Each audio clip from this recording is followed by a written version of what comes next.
Halo teman-teman semuanya, kita akan melanjutkan pembacaan buku Grip karya Angela Duckworth. Kekuatan, passion, dan kegigihan. Kali ini kita akan memasuki bab ketiga, yaitu upaya 2 kali lebih penting. Oke, langsung saja saya bacakan. Tidak ada satu hari pun berlalu tanpa saya membaca atau mendengar kata bakat. Di setiap bagian koran, dari halaman olahraga hingga halaman bisnis, dari profil aktor dan musisi, di suplemen akhir pekan hingga kisah di halaman depan tentang politikus yang sedang naik daun. Terdapat banyak tulisan berkaitan dengan bakat. Tampaknya, setiap kali ada orang yang berhasil mencapai prestasi besar yang patut ditulis, kita buru-buru mengangkatnya sebagai orang yang luar biasa berbakat. Bila menekankan bakat secara berlebih, kita meremehkan hal lain. Ekstrimnya, ini seolah-olah kita jauh di dalam, menganggap hal berikut sebagai kebenaran. Misalnya, belum lama ini saya mendengarkan seorang komentator radio membandingkan Hillary dan Bill Clinton. Ia mengamati bahwa keduanya adalah komunikator yang luar biasa mahir. Namun, sementara suaminya, Bill, adalah politikus berbakat. Hillary harus menyesuaikan diri ke dalam peran ini. Bill adalah orang yang berbakat alami. Hillary semata seorang pejuang.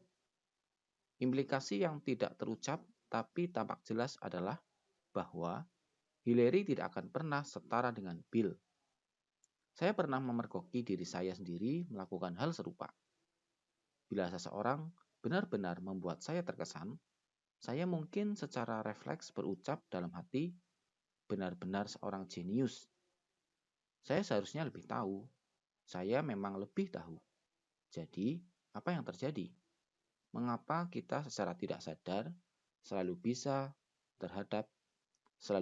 terhadap bakat?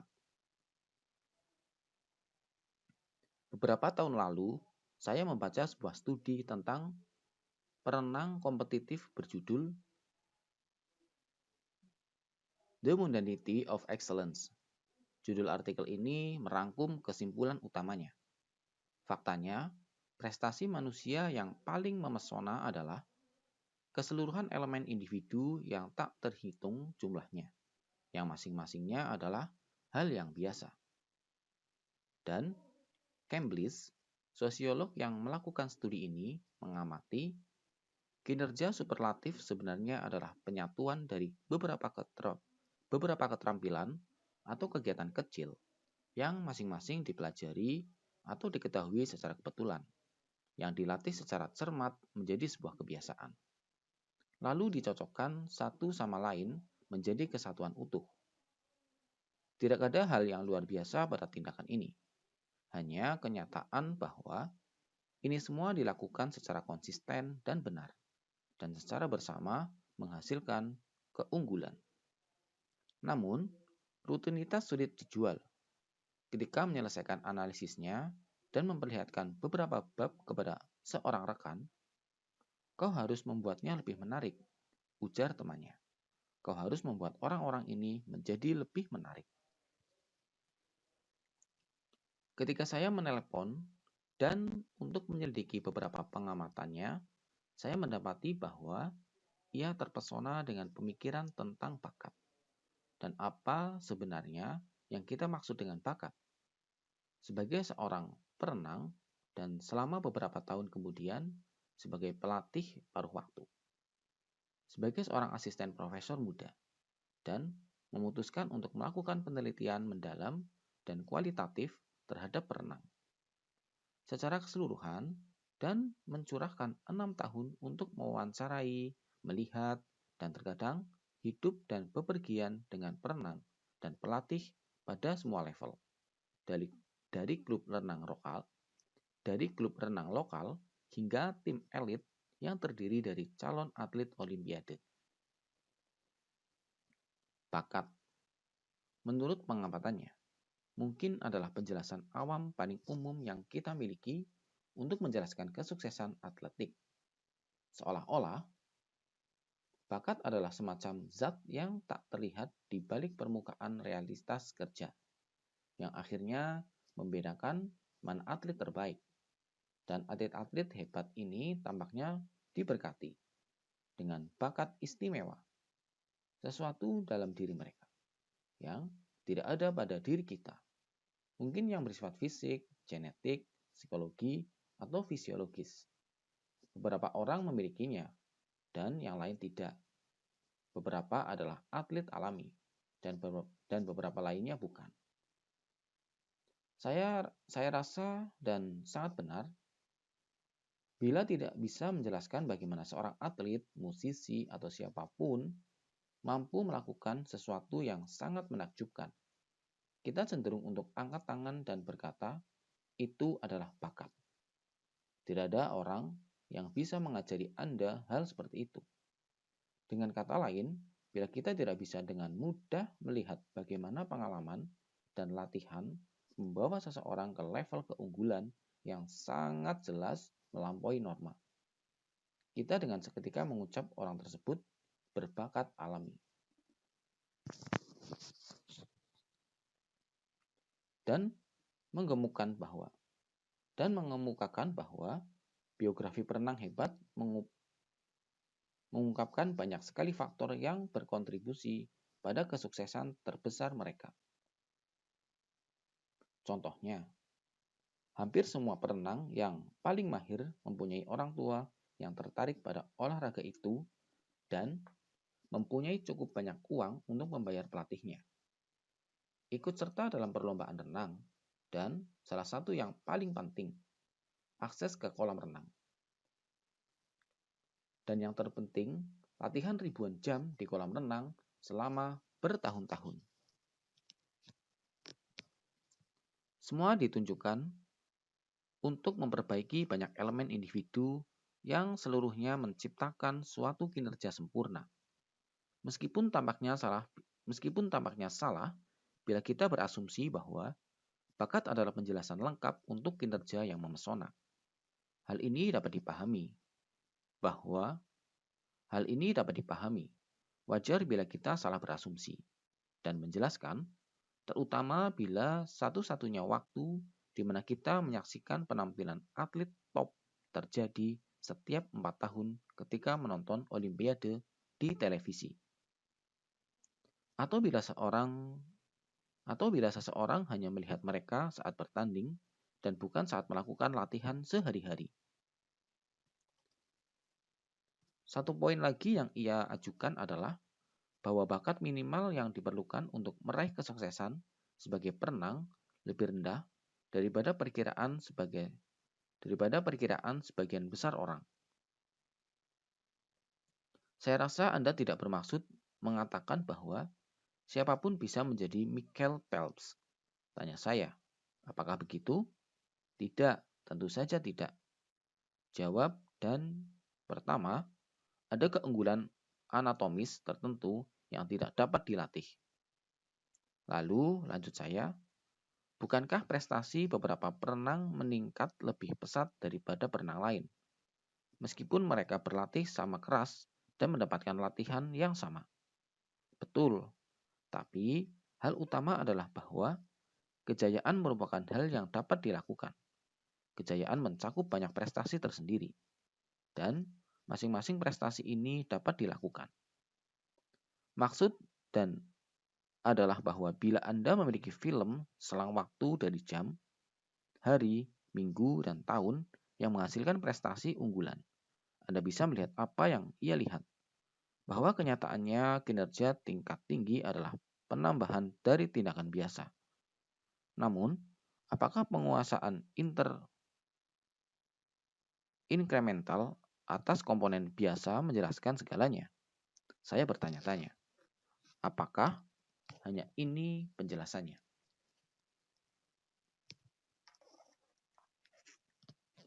Ya, kita semua menyukai misteri dan keajaiban, ujarnya. Saya juga. lalu dan bercerita tentang saat ia menonton Rowdy Jennings dan Mark Spitz dalam perlombaan renang. Spitz memenangkan 7 medali emas di Olimpiade tahun 1972 dan ia adalah atlet hebat sebelum Michael Phelps. Jelasnya, pada tahun 1984, 12 tahun setelah mengundurkan diri, Spitz muncul. Saat itu usianya pertengahan 30-an dan ia masuk ke air bersama Rowdy Jennings, yang saat itu adalah pemegang rekor dunia untuk nomor 100 meter yang bebas. Untuk nomor 100 meter gaya bebas, mereka berenang 50 meteran. Dengan kata lain, 2 kali panjang kolam, hanya renang cepat seperti lomba kecil. Sebagian besar dimenangkan oleh Jennings. Tapi ketika mereka sudah menyelesaikan separuh lomba, seluruh tim berdiri mengitari pinggiran kolam hanya untuk menonton Spitz berenang. Semua orang dalam tim berlatih bersama Jennings. Dan mereka tahu dia jago. Mereka tahu dia unggulkan untuk memenangkan emas Olimpiade. Namun, karena selisih umur, mereka belum pernah berenang bersama Spitz. Seorang perenang berpaling ke dan berkata, sambil menunjuk ke arah Spitz, "Ya Tuhan, dia seekor ikan." Saya bisa mendengarkan suara takjub pada suara dan.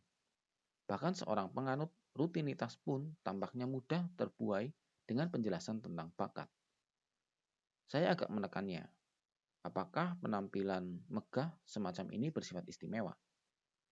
Dan meminta saya membaca Nietzsche. Nietzsche, sang filosof. Apa yang dapat dikatakan seorang filosof Jerman abad ke-19 untuk bisa menjelaskan Mark Spitz? Ternyata, Nietzsche juga berpikir panjang dan keras untuk menjawab pertanyaan itu. Dengan segala hal sempurna, tulis Nietzsche, kita tidak bertanya bagaimana kesempurnaan tersebut tercapai. Sebaliknya, kita bersukacita dengan kenyataan saat ini, seolah-olah kenyataan ini datang dari tanah berkata sihir. Kita membaca kutipan itu. Terpikir oleh saya para perenang muda yang menonton idola mereka. Spitz menunjukkan kondisi yang tampak luar biasa untuk manusia. Tidak ada orang yang bisa melihat dalam karya seorang seniman bagaimana karya tersebut terwujud, ujar Nietzsche. Itulah keuntungannya, karena bila seseorang bisa melihat proses terwujudnya sesuatu, ia akan menggapainya dengan dingin. Dengan kata lain, kita ingin percaya bahwa Mark Spitz terlatih untuk berenang dengan cara yang tidak biasa, dengan cara yang tidak bisa disamai oleh siapapun. Kita tidak mau duduk di pinggir kolam dan menonton dia tumbuh dari atlet amatir menjadi atlet ahli. Kita lebih memilih keunggulan yang sudah terbentuk sepenuhnya. Kita lebih memilih misteri daripada rutinitas. Tapi mengapa? Mengapa kita membodohi diri dengan berpikir bahwa Mark Spitz tidak memperoleh keahliannya secara bertahap? Keangkuhan kita, cinta pada diri kita, mempromosikan kultus jenius, ujar Nietzsche. Karena bila kita berpikir bahwa kejeniusan adalah keajaiban, kita tidak wajib membandingkan diri kita dan menemukan kekurangan dalam diri kita.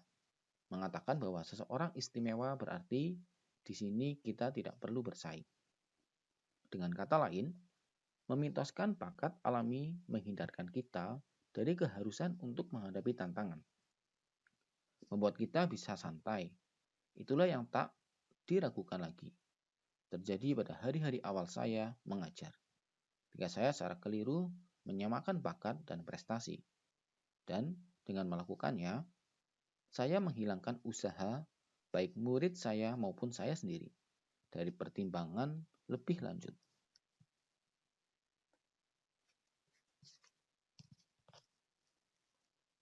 Jadi, apakah realitas dari kejujuran? Jadi, apakah realitas dari kejayaan? Nietzsche memiliki kesimpulan yang sama dengan Dan Cambridge. Hal-hal besar dicapai oleh orang-orang yang pemikirannya aktif dalam satu arah, yang menggunakan segala hal sebagai materi, yang selalu bersemangat mengamati kehidupan batin sendiri dan kehidupan batin orang lain, yang mempersiapkan model dan insentif di mana-mana, yang tidak pernah lelah menggabungkan semua definisi yang tersedia untuk mereka. Dan bagaimana dengan bakat? Nietzsche meminta kita menganggap panutan sebagai perajin. Jangan bicara tentang bakat bawaan. Kita bisa menyebutkan orang-orang besar yang kurang berbakat. Mereka memperoleh kejayaan, menjadi jenius, sebagaimana kita menyebutnya. Mereka semua memiliki kesungguhan seorang pekerja efisien yang terlebih dulu belajar untuk membentuk bagian-bagiannya dengan benar. Sebelum merangkainya menjadi kesatuan besar, mereka menyisihkan waktu untuk itu, karena mereka lebih menikmati membuat hal-hal kecil dengan baik daripada efek keseluruhannya yang memesona. Pada tahun kedua kuliah S2, saya menghadiri pertemuan mingguan dengan dosen saya, Myrtle Seligman. Saya sangat gugup. Myrtle menimbulkan efek seperti itu pada orang-orang, terutama mahasiswanya. Myrtle, yang saat itu berusia 60 tahun, sudah memenangkan hampir semua penghargaan di bidang psikologi. Penelitian awal Myrtle mengantarkan kita pada pemahaman tentang depresi klinis. Belum lama ini, sebagai presiden dari Asosiasi Psikologi Amerika, ia meresmikan bidang psikologi positif, bidang ilmu yang menerapkan metode ilmiah terhadap persoalan perkembangan manusia. Myrtle berdada bidang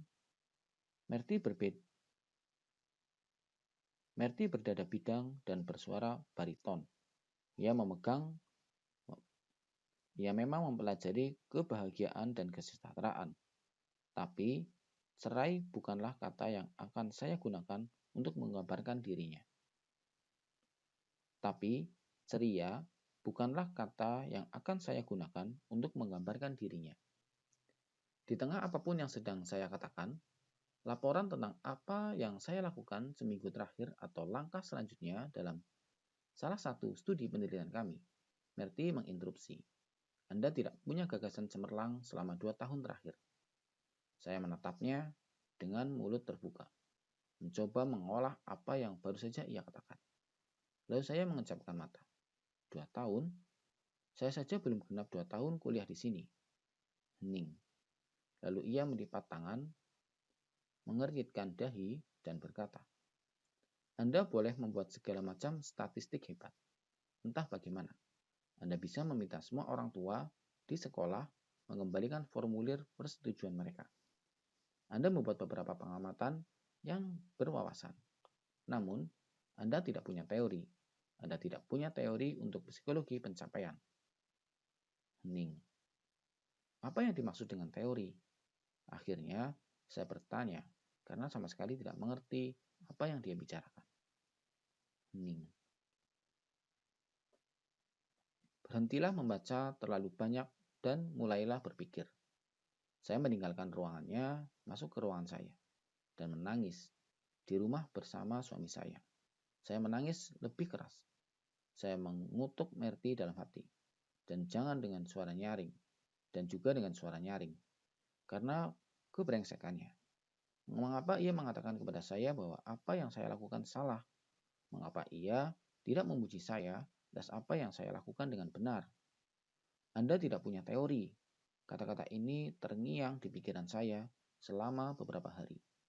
Akhirnya, saya menghapus air mata saya, berhenti mengutuk, dan duduk di depan komputer. Saya Saya membuka pengolah kata dan menatap kursor yang berkedip, menyadari bahwa saya belum terlalu jauh melampaui pengamatan dasar bahwa bakat tidaklah cukup untuk meraih kesuksesan dalam hidup. Saya belum menemukan bagaimana persisnya bakat, upaya, keterampilan, dan prestasi saling berkaitan. Teori adalah penjelasan. Teori mengambil sejumlah besar fakta dan pengamatan, lalu menjelaskan dengan cara paling dasar apa yang sedang terjadi. Menurut kebutuhan, teori tidaklah lengkap. Teori itu terlalu menyederhanakan. Namun dengan begitu, teori membantu kita untuk memahami. Bila bakat tidak cukup untuk menjelaskan prestasi, apa yang terlewat? Saya bekerja menyusun teori tentang psikologi pencapaian sejak Merti memarahi saya karena tidak memiliki teori. Saya mempunyai banyak lembar diagram dan mengisi banyak catatan laboratorium. Setelah lebih dari 1 dekade memikirkannya, terkadang sendirian dan terkadang bersama-sama, dan terkadang bekerja sama dengan rekan-rekan dekat. Akhirnya saya menerbitkan sebuah artikel yang memaparkan 2 persamaan sederhana yang menjelaskan cara beralih dari bakat ke prestasi. Berikut persamaannya. Bakat adalah secepat apa keterampilan Anda menjadi semakin baik. Bila Anda menginvestasikan upaya, prestasi adalah apa yang terjadi bila Anda membawa keterampilan yang Anda peroleh dan menggunakannya. Tentunya, peluang Anda, misalnya mempunyai pelatih atau guru yang hebat, juga sangat penting. Dan mungkin melebihi hal apapun yang menyangkut individunya. Teori saya tidak membahas kekuatan luar ini dan juga tidak mencakup kemujuran. Teori saya adalah tentang psikologi pencapaian.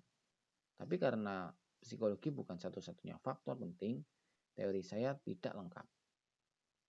Tetap saja, saya pikir teori ini bermanfaat.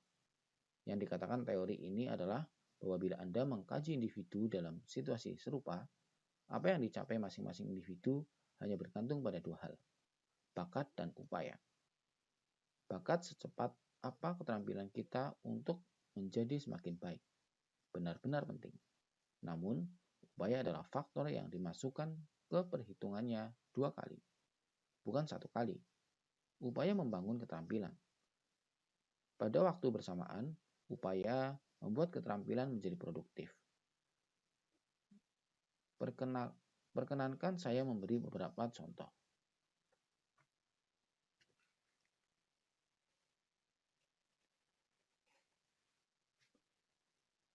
Ada seseorang pembuat pot tersohor bernama Warren McKenzie yang tinggal di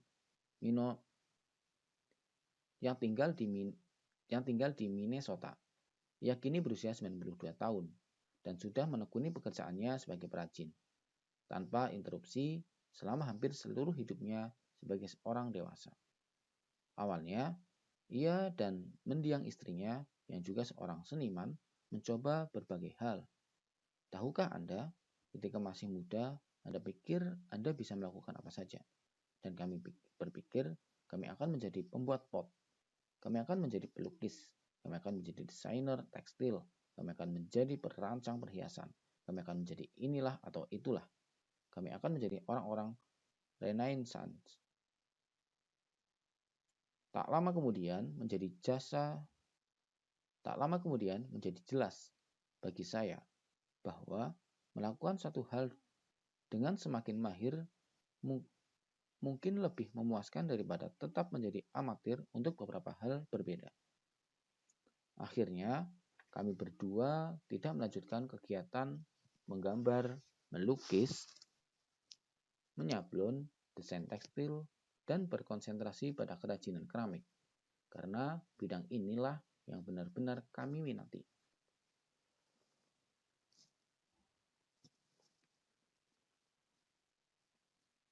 Mackenzie berkata kepada saya, seorang perajin pot yang mahir mampu membuat 40 atau 50 pot dalam sehari. Dari semua pot ini, beberapa pot bagus, beberapa pot biasa saja, dan beberapa pot jelek. hanya beberapa pot yang bisa dijual. Dan di antara pot yang bisa dijual, hanya sedikit yang bisa membuat kita terhibur setelah penggunaan sehari-hari. Tentunya bukan hanya jumlah pot bagus yang dibuat Mackenzie yang membawa dunia seni ke pintunya, tapi juga keindahan dan bentuk potnya. Saya berusaha keras membuat hal-hal paling menarik yang bisa saya buat yang cocok dipajang di rumah orang. Tetap saja, sebagai penyederhanaan, mungkin Anda akan berkata bahwa jumlah pot indah dan sangat berguna yang mampu diproduksi Mackenzie secara total adalah apa yang ia capai sebagai seorang seniman. Ia tidak akan puas menjadi seorang atau perajin pot paling ahli, tapi hanya memproduksi, taruhlah, 1 atau 2 buah pot sepanjang hidupnya. Mackenzie masih memproduksi pot setiap hari, dan upaya kerasnya membuat keterampilannya meningkat. Saya teringat kembali beberapa pot yang kami buat ketika baru memulai usaha ini. Pot-pot yang agak jelek. Saat itu kami pikir pot-pot itu bagus. Itu pot terbagus yang kami buat. Tetapi cara pikir kami begitu mendasar hingga kualitas pot kami pun demikian. Dan karenanya tidak memberi kesan megah, sesuatu yang saya cari dalam pekerjaan saya saat ini. 10.000 pot pertama boleh dibilang sulit, ujarnya. Setelah itu, pekerjaan ini menjadi semakin mudah. Seiring makin mudahnya pekerjaan dan semakin mahirnya Mackenzie, ia pun memproduksi lebih banyak pot dalam sehari. Pada waktu yang sama, jumlah pot bagus yang ia produksi bertambah.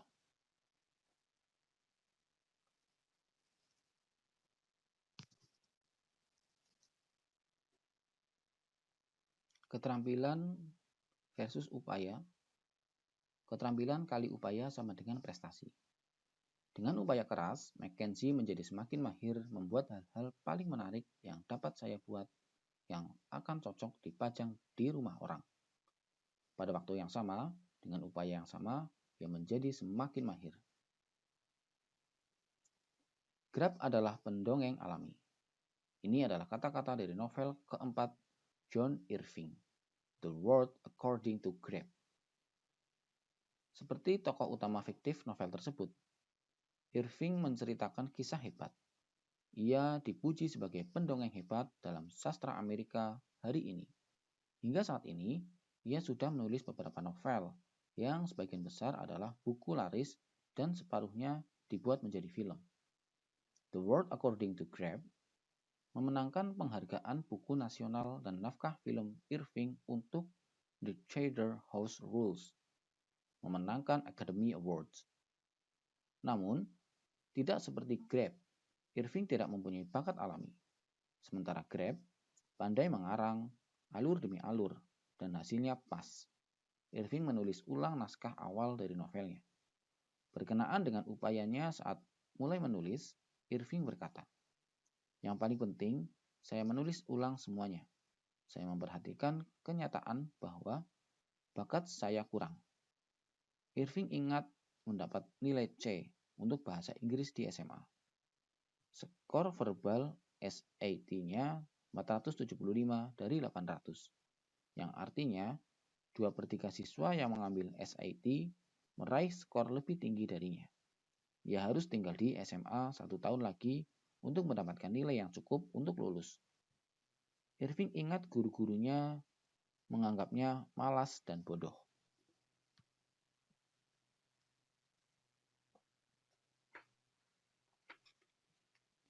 Irving tidak malas ataupun bodoh. Namun, ia mengidap disleksia akut. Saya anak bawang. Bila teman-teman sekelas bisa membaca tugas sejarah dalam 1 jam, saya harus membaca 2 atau 3 jam. Bila tidak bisa belajar mengeja, saya menyimpan daftar kata-kata yang paling sering saya salah eja. Ketika putranya didiagnosis disleksia, Irving akhirnya mengerti mengapa ia berprestasi buruk di sekolah. Putra Irving terlihat jelas membaca lebih lambat daripada teman-teman kelasnya. Dengan jari yang mengikuti kalimat, persis cara saya membaca hingga sekarang. Kecuali bila saya menulisnya. Saya membaca apapun dengan sangat pelan dan menggunakan jari saya. Karena membaca dan menulis bukan hal mudah baginya. Irving mendapati bahwa untuk melakukan sesuatu dengan sangat baik, Anda harus membentangkan diri.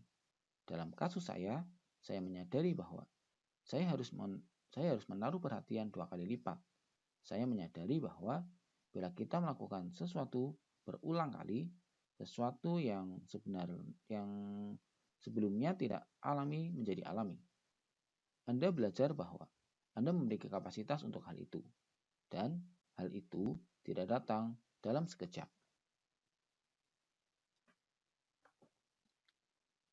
Apakah orang-orang yang berbakat sejak dini memetik pelajaran itu? Apakah mereka mengetahui bahwa kapasitas untuk melakukan sesuatu berulang kali, berjuang, dan bersabar itu dapat dipelajari, tapi tidak dalam semalam?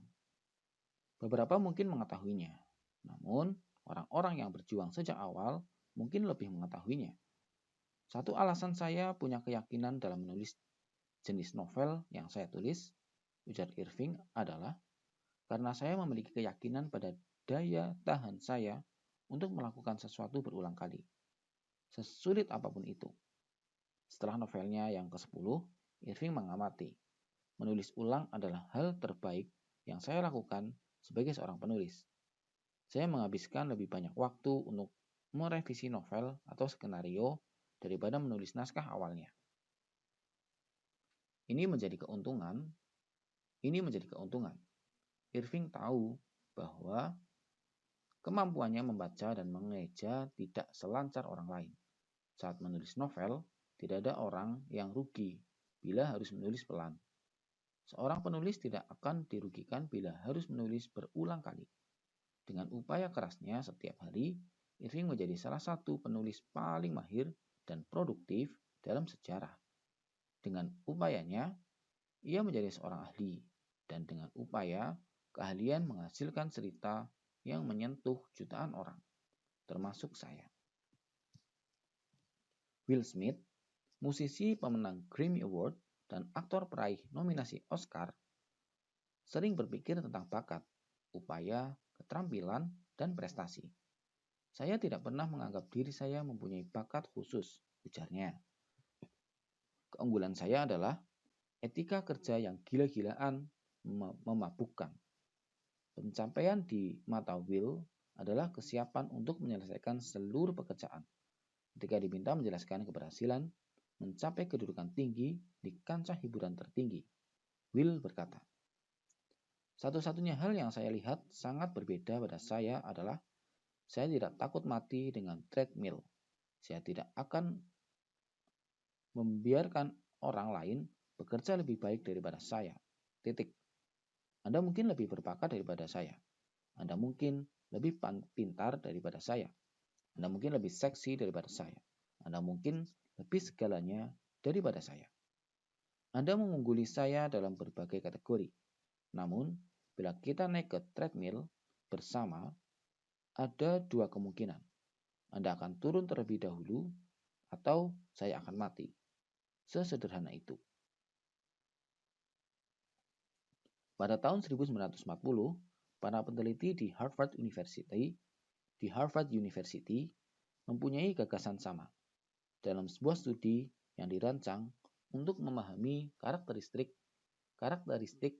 lelaki muda yang sehat dalam rangka membantu orang menjalani kehidupan lebih bahagia dan lebih sukses. 130 mahasiswa tingkat 2 diminta berlari di atas treadmill selama 5 menit. Bagian depan permukaan treadmill dinaikkan sehingga membentuk sudut curam, dan kecepatan treadmill dinaikkan sehingga rata-rata mahasiswa hanya mampu bertahan selama 4 menit. Beberapa mahasiswa hanya mampu bertahan selama 1,5 menit. Tes treadmill dirancang untuk membuat peserta kelelahan.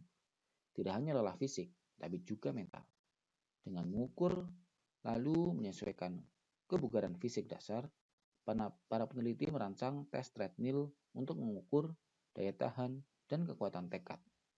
Khususnya peneliti Harvard mengetahui bahwa berlari kencang bukan hanya fungsi dari kapasitas aerobik dan kekuatan otot, tapi juga sejauh apa subjek bersedia mendorong diri sendiri untuk memiliki kecenderungan untuk menyerah sebelum penderitaannya menjadi semakin parah. Beberapa dekade kemudian, seorang psikiater bernama George Wayland menindaklanjuti penelitian terhadap para lelaki muda yang mengikuti tes treadmill. Para lelaki ini yang saat itu sudah berusia 60-an dihubungi oleh para peneliti setiap 2 tahun sejak mereka lulus kuliah, dan masing-masing memiliki map berkas di Harvard yang penuh dengan kuesioner, korespondensi, dan catatan hasil wawancara mendalam. Para peneliti, misalnya, mencatat pendapatnya, kemajuan karirnya, izin sakit, kegiatan sosial, laporan kepuasan dengan pekerjaan dan pernikahan, kunjungan ke psikiater, dan penggunaan obat yang memengaruhi suasana hati seperti obat penenang. Semua informasi ini dimasukkan ke perkiraan komposit dan keseluruhan penyesuaian psikologis mereka saat dewasa. Ternyata, waktu lari dalam treadmill pada usia 20 tahun adalah alat prediksi andal untuk penyesuaian psikologi sepanjang usia dewasa. George dalam timnya menganggap kemampuan bertahan lama di atas treadmill juga merupakan fungsi dari kebugaran fisik para lelaki ini saat masih muda. Dan temuan ini hanya mengindikasikan bahwa kesehatan fisik memprediksi kesejahteraan psikologi di kemudian hari. Akan tetapi, mereka menemukan bahwa penyesuaian kebugaran fisik dasar mempunyai efek kecil terhadap korelasi waktu lari dengan kesehatan mental. Dengan kata lain, Will Smith mempunyai informasi yang akan berujung pada keseluruhan penemuan penting. Bila berkenaan dengan kemampuan daya tahan kita dalam menjalankan kehidupan, upaya kita sangat berpengaruh.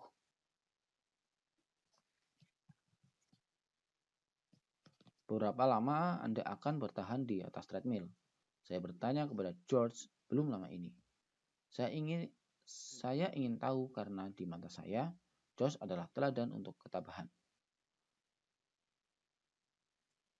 Pada awal karirnya, tak lama setelah menyelesaikan pelatihan keahlian untuk psikiatri, George menemukan data treadmill beserta semua informasi yang saya sudah dikumpulkan tentang para lelaki. Seperti tongkat, studi ini dioper dari satu tim ke tim peneliti lain.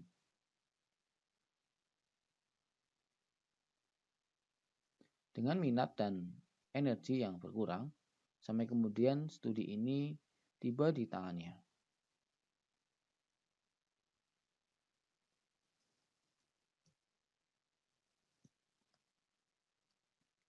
George menghidupkan kembali studi itu.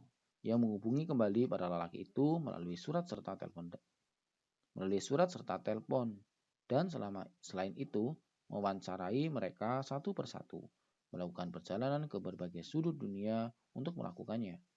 Kini, pada usia 80-an, George berumur lebih panjang daripada sebagian besar lelaki yang ikut serta dalam tes. Saat ini, ia menulis buku keempatnya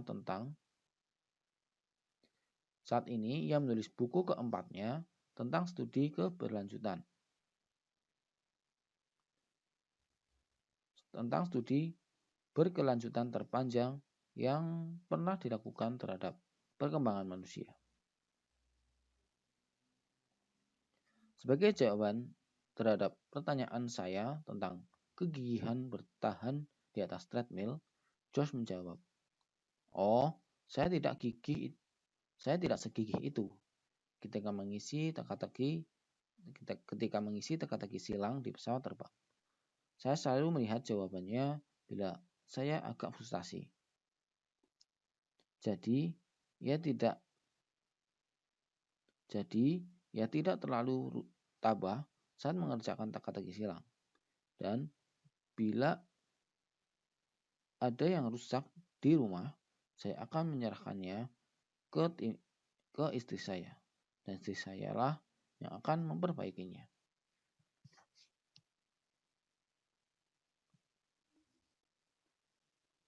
"Jadi, Anda pikir Anda tidak tabah?" tanya saya. Alasan studi Harvard membawa hasil adalah saya menekuninya tanpa henti. Ia adalah satu hal yang selalu saya amati karena saya benar-benar tertarik dengannya.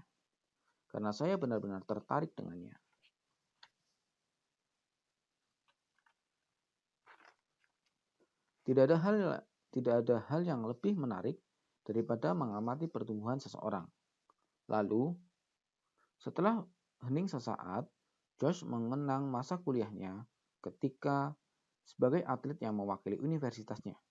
Ia ikut dalam nomor lompat galah. Untuk meningkatkan prestasi, ia dan pelompat galah lain melakukan pull up yang dinamakan dagu. Karena mulanya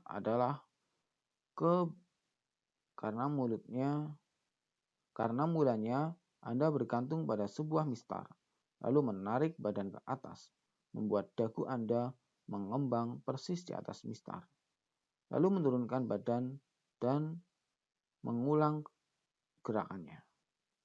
Saya anggap naik turun lebih sering daripada apapun.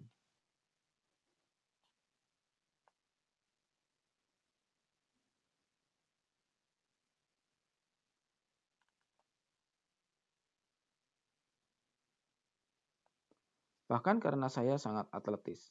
Saya tidak atletis. Penyebabnya adalah saya sering melakukannya. Saya berlatih. Woody Allen, penulis dan sutradara produktif, ketika diminta nasihat untuk seniman muda, berkata, "Saya mengamati bahwa begitu seseorang menyelesaikan sebuah drama atau sebuah novel, ia tinggal selangkah lagi untuk memproduksi atau menerbitkannya. Bertolak belakang dengan kebanyakan orang yang mengatakan bahwa ambisi mereka adalah menulis, tapi menyerah di awal dan tentu saja tidak pernah menuliskan drama atau bukunya."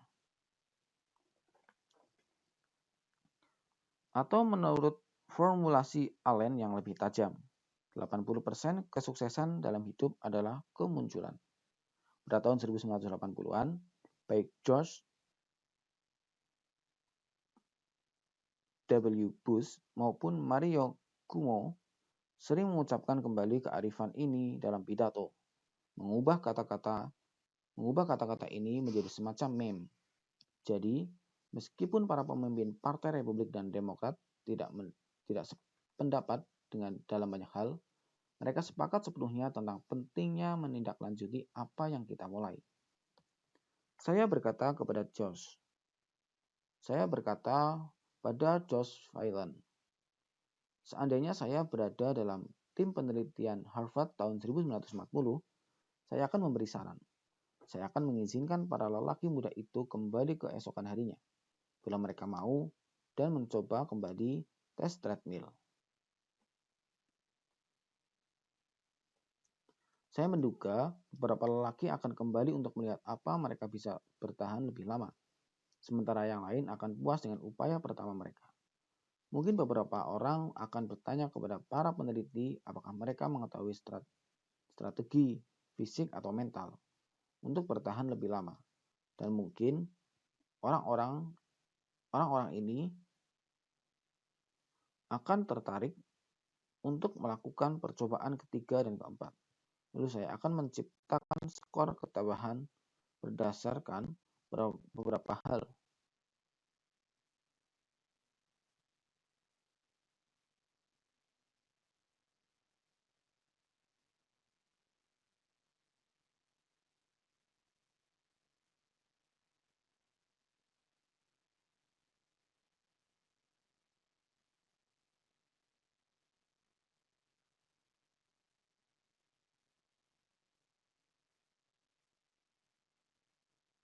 Lalu saya akan menciptakan skor ketabahan berdasarkan beberapa kali mereka kembali dengan sukarela untuk melihat apakah mereka bisa semakin baik. Tetap bertahan di atas treadmill adalah satu hal, dan saya pikir ini berkaitan dengan memegang teguh komitmen kita meskipun tidak merasa nyaman. Namun, kembali menaiki treadmill keesokan harinya, bersemangat untuk mencoba kembali, menurut saya lebih merefleksikan ketabahan. Karena bila Anda tidak kembali keesokan hari, bila Anda tidak mengindahkan sebuah komitmen, upaya Anda akan anjlok ketika titik nol. Akhirnya, keterampilan Anda tidak mendengar dan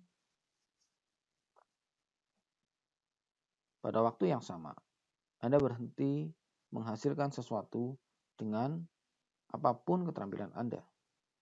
Treadmill sebenarnya perumpamaan yang tepat. Menurut perkiraan, sekitar 40% orang yang membeli peralatan olahraga rumah belakangan mengatakan bahwa mereka akhirnya tidak menggunakannya seiring perkiraan mereka. Sekeras apa kita mendorong diri untuk melakukan latihan tertentu itu penting. Tapi menurut saya, rintangan lebih besar terhadap kemajuan adalah bahwa kita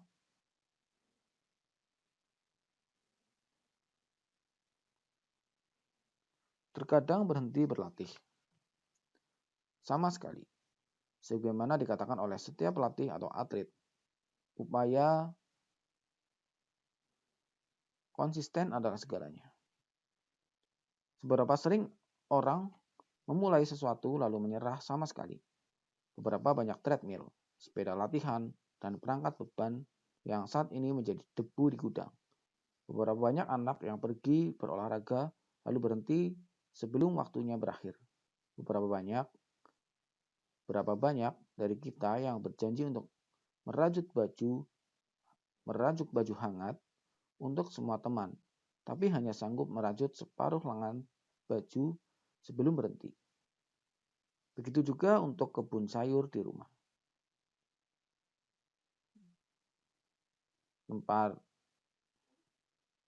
Tempat sampah kompos, dan diet. Beberapa banyak dari kita yang memulai hal baru dengan penuh semangat dan niat baik, lalu menyerah secara permanen. Begitu menjumpai rintangan nyata yang pertama. Keadaan tanpa kemajuan pertama. Banyak dari kita tampaknya terlalu dini untuk terlalu sering berhenti melanjutkan apa yang kita mulai.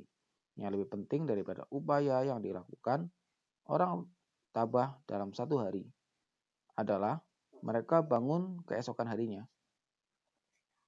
Dan keesokan harinya lagi setiap menaiki treadmill dan terus berlatih. Bila hitungan saya benar, seseorang yang 2 kali lebih berbakat tapi dengan semangat kerja separuh dari orang lain mungkin akan mencapai level keterampilan yang sama, tetapi menghasilkan jauh lebih sedikit setelah beberapa waktu. Ini karena saat seseorang tabah meningkatkan keterampilan mereka. Ini karena saat orang-orang tabah meningkatkan keterampilan mereka, mereka juga menggunakan keterampilan itu. Misalnya untuk membuat pot, menulis buku, menyutradarai film, dan tampil di konser. Bila kualitas dan kuantitas pot, buku, film, dan konser ini penting, orang yang mengimbangi orang berbakat alami karena bekerja lebih keras dalam jangka panjang akan mencapai lebih banyak hal. Pemisahan bakat dan keterampilan, ujar Will Smith, adalah salah satu konsep yang paling disalahpahami oleh orang-orang yang berusaha berprestasi baik, yang memiliki mimpi, yang ingin melakukan banyak hal. Bakat Anda miliki secara alami. Keterampilan hanya bisa dikembangkan dengan upaya berkelanjutan untuk menegaskan keahlian Anda. Perlu saya tambahkan bahwa keterampilan tidak sama dengan prestasi. Tanpa upaya, Bakat Anda tidak lebih dari potensi yang tidak dipenuhi. Tanpa upaya, keterampilan Anda tidak lebih dari apa yang bisa Anda lakukan tapi tidak Anda lakukan. Dengan upaya, bakat berubah menjadi keterampilan. Dan pada waktu yang sama, upaya membuat keterampilan berubah menjadi produktif. Demikian pembacaan bab ketiga dari buku Grit, dan selanjutnya kita akan membacakan bab keempat, yaitu setabah apakah Anda, yang akan saya bacakan di video berikutnya. Terima kasih teman-teman yang telah mendengarkan audiobook ini. Silakan dukung channel ini dengan subscribe, like, dan komentar. Teman-teman juga bisa menyarankan buku selanjutnya yang akan saya bacakan. Silakan tulis saja di kolom komentar. Terima kasih, semoga bermanfaat.